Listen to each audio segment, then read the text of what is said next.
लंका जल गई। रावण को बड़ी परेशानी बढ़ गई। वो न आंख मूंद सके न आंख खोल सके। आंख खोले तो जली हुई लंका दिखे और आंख बंद करे तो हनुमान जी की पूंछ दिखे।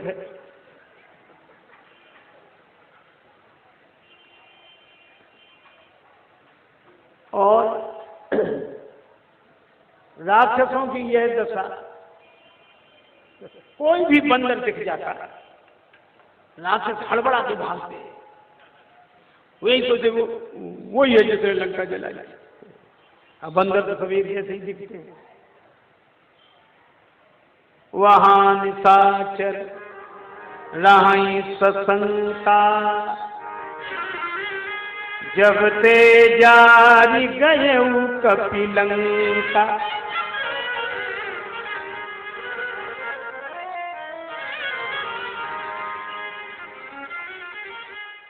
जब ते जारी गए कपिलंका।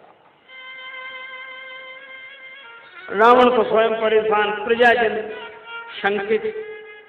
एक दिन दरबार लगा, श्री विभीषण जी आए। विभीषण जी बोले, महाराज मेरी मानिए तो तात चरण गही, मांगू राखहु मोर दुलार। सीता देहु श्री राम कहाँ, अहित न हो ये तुम्हारा।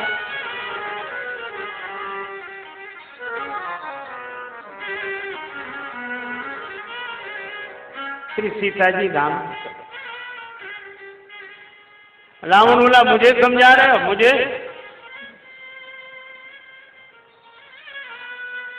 जानते हो ये लंका क्यों जली? तुम्हारी नीति मानने से। तुम्ही ने कहा था नीति विरोध न मानिए दूता। तुम्हारी नीति मानी, हमारा सब जलकर नष्ट हो गया।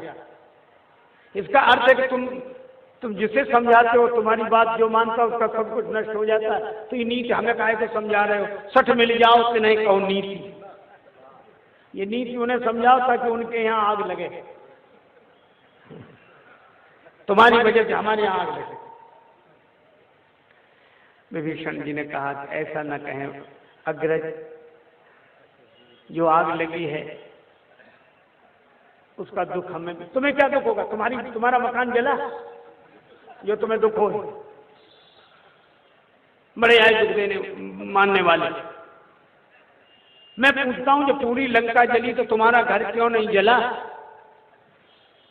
अच्छा, अगर विचार करके देखें तो जब बंदर को मृत्युदंड दिया जा रहा था तब तुम ही बीच में आए थे कि और कोई सजा दे दे। तो बंदर को बचाने के लिए तुम आए और बंदर ने तुम्हारा मकान बचाया। इसका मतलब है तुम दोनों की मिली जुली भगत है, पहले से मिले जुले हो। अब ये काम हनुमान जी ने कर दिया। कैसे कर दिया? हनुमान जी ने 4 नीतियों का प्रयोग किया सुंदरकांड में। 4 नीतियां कौन सी? साम, दाम, दंड, भेद।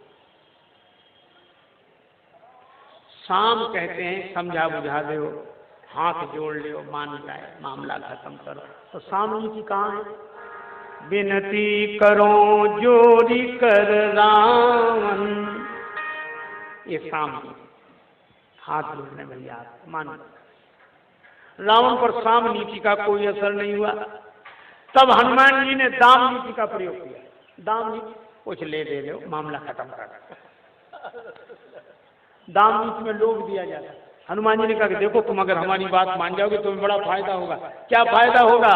राम चरण पंकज उर्धरहु, लंका अचल राज तुम कर। लंका तुम्हें अच्छी लग रही? हाँ लग रही, हमेशा बनी रहेगी। ये दाम नीति है। साम नीति का प्रयोग किया, दाम नीति का प्रयोग किया, पर रावण का असर ही ना हो। उसके आगे सब हाथ ही जोड़े रहते और दाम नीति का उस पर क्या प्रभाव पड़े, उसके जैसा वैभव किसी के पास नहीं। तब हनुमान जी ने सोचा तीसरी नीति का प्रयोग करें। तीसरी नीति कौन का? दंड नीति। दंड माने डराना, धमकाना। हनुमान जी ने कहा सुन, हमने हाथ जोड़े तू नहीं माना, हमने कहा लंका में तेरा अचल राज्य होगा तू नहीं माना, अब मैं सच सच कह रहा हूं सुन ले, तो जिनके भरोसे निश्चिंत मत रहे ना। शंकर कहत विष्णु अज तो ही सकई न दास राम कर द्रोही। हजार शंकर भगवान, हजार विष्णु भगवान, हजार ब्रह्मा, अगर तू राम जी का विरोध करेगा तो तेरी रक्षा नहीं कर सकते। तू राम जी को समझता क्या है? सब विरंची विष्णु भगवाना उपजई जात अंशते नाना, भुवनेश्वर कालम पर काला श्री राम। ऐसे डरा एक शंकर जी के भरोसे मत रहना, हजार शंकर जी तेरी रक्षा नहीं कर सकते। दंड को ये दंड है, पर रावण पर तीनों नीतियों का असर नहीं पड़ा। हनुमान जी ने कहा एक ही नीति बची है। कौन सी? बोले भेद नीति। भेद नीति में क्या है? फूट डाली जाती है, फूट। एक आदमी कह रहा था कितनी खास मित्रता से बंधे हुए दो मित्र हों, महाराज हमें ऐसी कला मालूम है, 2 मिनट में उन्हें अलग कर रखा। हमने कहा 2 मिनट में? 2 मिनट बहुत, 1 मिनट में। हमने ऐसा क्या जानते? बोले मंत्र जानते। कितने ही खास मित्र हो? तो हमने कहा मंत्र? बोले आपको बता दे। हमने कहा हमें नहीं सुनना। बोले मान तो ले, प्रयोग मत करना, सुन ले। उसने हमें बताया था, हम आपको बता रहे हैं, प्रयोग हमने भी नहीं किया, आप भी मत करना। वो कह रहा था कि कितने ही खास मित्र हों तो वे साथ ही साथ रहेंगे, सोना जागना, घूमना फिरना साथ साथ। और दोनों जब साथ साथ जा रहे हैं तो 2 में से एक को बुला लो, भैया जरा सुनना। तो एक को बुलाओगे तो दोनों ही आएंगे। तो हाथ जोड़ कर नहीं, वो आप जरा इनसे जरा बात करें आप। तो मित्र कहे क्या बात? तो वो कहे चले जाओ, क्या बात सुन लो, क्या? अब वो कहे क्या बात है बोलो ना, प्राइवेट बात, कान में कहेंगे। हाँ बोलो बोलो क्या? तो कान में कहो कुछ नहीं, 2-4 बार ऐसे ऐसे होंठ हिला कहना अपना। और वो कहे क्या क्या? अब आप तो खुद समझदार, कहना काम बन गया, बस कुछ नहीं करके सब कुछ कर दिया। अब वो तो पूछेगा ही क्यों, क्या कहा उन्होंने? अरे कुछ नहीं कहा। अरे कैसे नहीं, तुम्हें बुलाया, कह तो रहा है। नहीं सचमुच कुछ नहीं कहा। अच्छा हमसे भी छिपाने लगे? अरे नहीं नहीं सचमुच नहीं छिपाने, कहा हो तब तो कहें। नहीं अब खैर जाने तो मत बताओ। और बोले बताएं क्या? बताया ही नहीं उसने कुछ। बोले ऐसा कैसे हो सकता है? तो वो यही कहेगा तुम्हारी कसम, उसने कुछ नहीं कहा। तो कहेंगे देखो बताओ चाहे मत बताओ, पर हमारी कसम मत खाओ, हम इतने फालतू नहीं है, हमें मिले कसम खाना, एक से एक बताना जाए। और ये मित्रता थी, हमने कभी तुमसे कुछ नहीं छिपाया, तुम छिपाए हो गया। ये है भेद नीति। लेकिन हनुमान जी ने क्यों प्रयोग किया? देखो हनुमान जी सदगुरु हैं, कृपा करो गुरुदेव की नाई। और सदगुरु वैद्य, वैद्य विष को भी औषधि बना देता है। तो हनुमान जी भेद नीति का प्रयोग किए तो उन्होंने 2 काम किए। रावण को जिससे शक्ति मिल रही थी और जो रावण से अलग नहीं हो पा रहा था, विभीषण। हनुमान जी समझ गए कि रावण पर तब तक भगवान कुपित नहीं होंगे जब तक विभीषण इनके साथ। और विभीषण ये सोचते हैं कि रावण सबके लिए बुरा है पर हमारे लिए तो ठीक है, हमसे तो कुछ नहीं कहता है, तो खराब आदमी लेकिन हमसे कुछ नहीं कहता। कई लोग आ रहे थे, लोग कहते है तो खराब लेकिन हमसे आज तक कुछ नहीं कहा। अरे धोखे में उतरे ने, जब खराब है तो तुम्हारा भी मौका आने दो। है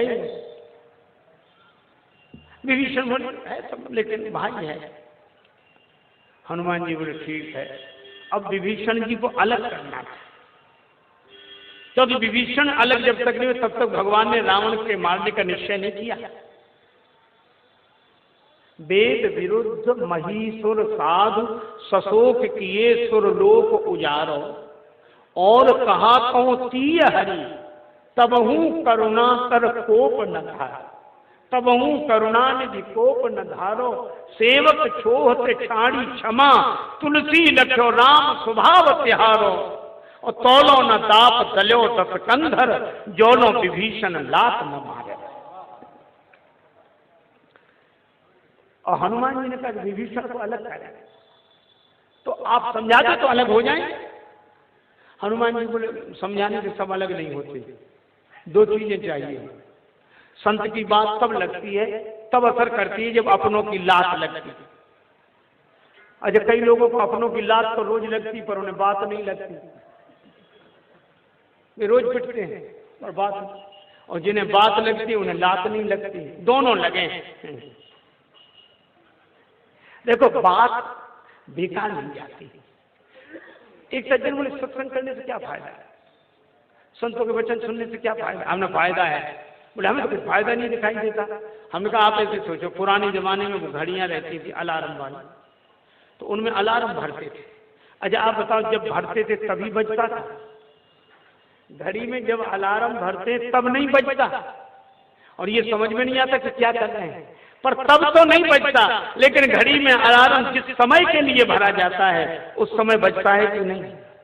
जरूर बजता है। इसी तरह सत्संग है, यह हमारे मन की घड़ी में सत्संग का अलार्म अभी भरा जा रहा है। ये अब तो नहीं बज रहा है, लेकिन जब के लिए भरा जा रहा है तब जरूर बजेगा और बजकर आपको जगा देगा। इसमें कोई जगा, ये भरा हुआ घड़ी का अलार्म बेकार नहीं जाता, किया हुआ सत्संग बेकार नहीं जाता, लेकिन समय पे बजता है।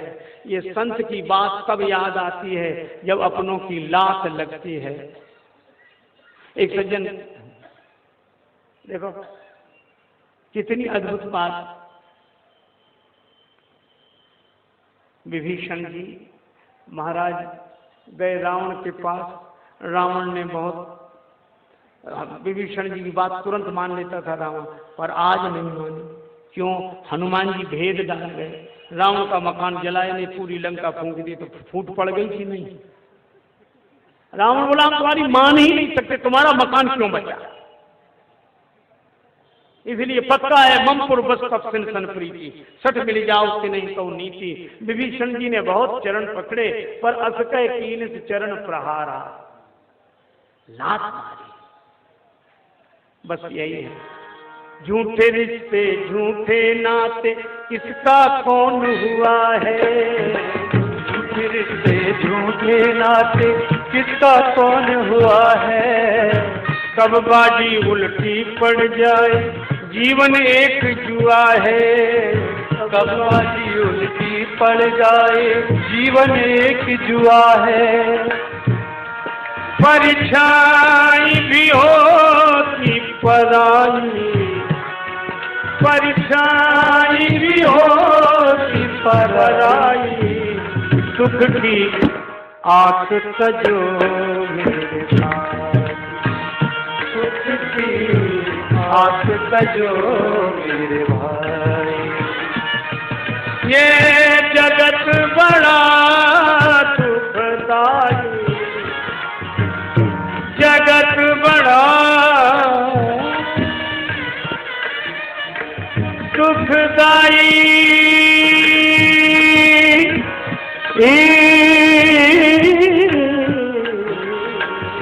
जगत बड़ा सुखदाई, सुख की आस सजो मेरे भाई, सुख की आस सजो मेरे भाई, सुख की आस सजो मेरे भाई। मेरे भाई भाई मेरे भाई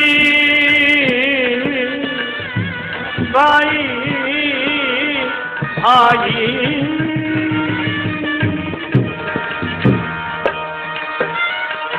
मेरे भाई,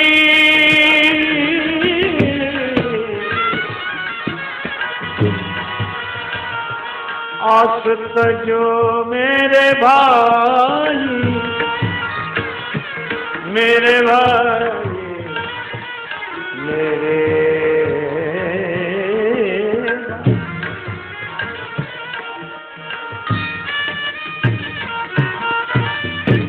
रावण ने लात मारी विभीषण जी को, हनुमान जी की।